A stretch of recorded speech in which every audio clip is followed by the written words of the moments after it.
Your second book is all about badgers, and you call it Badgerland. And obviously, the badger cull remains a controversial decision. And you speak to both sides: speak to farmers, speak to scientists, people who spend a lot of time with badgers. What I wanted to know was what was your conclusion? Do you think that the cull was justified? I know we've gone from butterflies to quite a serious issue, but I thought I'd get Yeah. your view on it.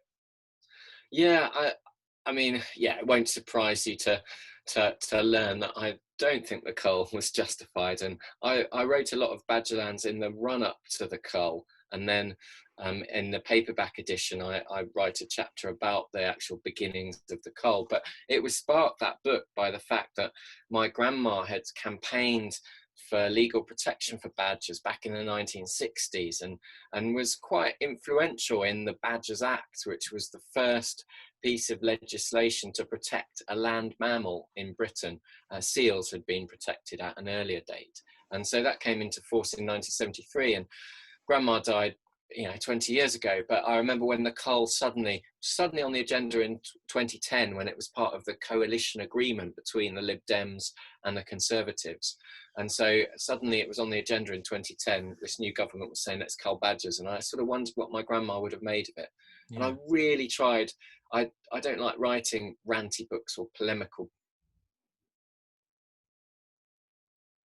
books. Only tried to be open to both sides of the argument, and I spent a lot of time in farmers' kitchens, which are very nice places to be. Farmers' kitchens, they always have a nice argo in there and stuff like that. But I tried to put their side and their argument about it as well, which I can understand. But the cull itself is a sort of travesty of just ignoring all the science and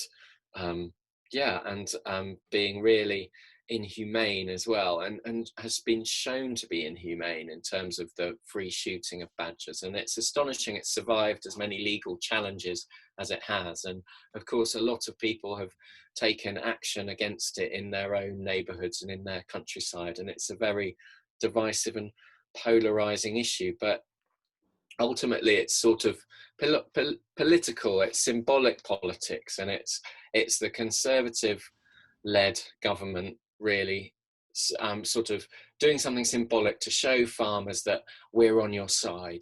We can't repeal the fox hunting act because we know we'll never get away with that, and that's another piece of symbolic politics, really. So here you go, you can kill badgers, and that will make you feel like we're helping you tackle the horrendous and very real problem of bovine TB in cattle, which is a difficult, slow-moving disease. There's no silver bullet. There's no cattle vaccine that will instantly solve everything. And the badger vaccine, which works, and loads of wildlife trusts have done heroic work doing badger vaccination, particularly in recent years. Derbyshire Wildlife Trust, Yeah.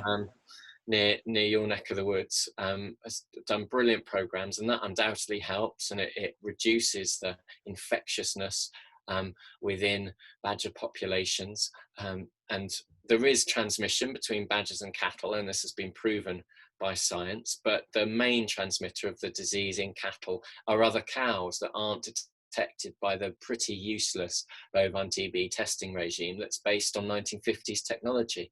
And there hasn't really been the will and the investment to create better testing regimes for cattle. And there are some now, and hopefully the government's inching in that direction. But we've wasted 7 years killing hundreds of thousands of badgers unnecessarily.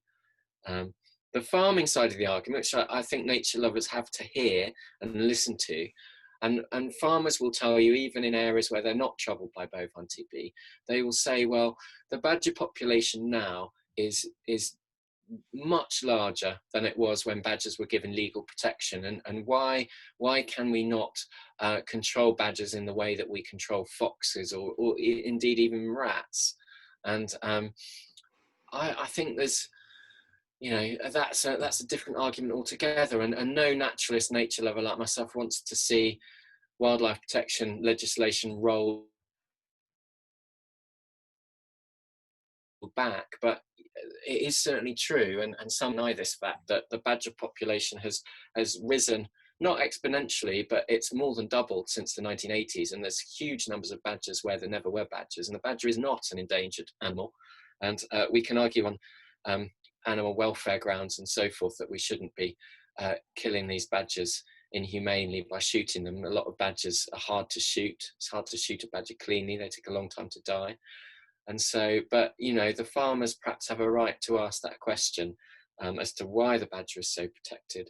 And in Badgerlands, I explore all this. It's a sort of history of humans and badgers, and it's a very vexed history because, of course, we in Britain are disastrously bad at living alongside large animals, and we've killed every significant carnivore and wiped them out in our islands. And badgers are our largest surviving carnivorous animal, and even now we're sort of clamoring to kill them and control them even more. So, you know, I don't feel hugely optimistic at the prospect of bringing back lynx and wolves and so forth and all that exciting rewilding when we're so bad at living alongside any animal that impacts upon our ability to make the most money we can from our land.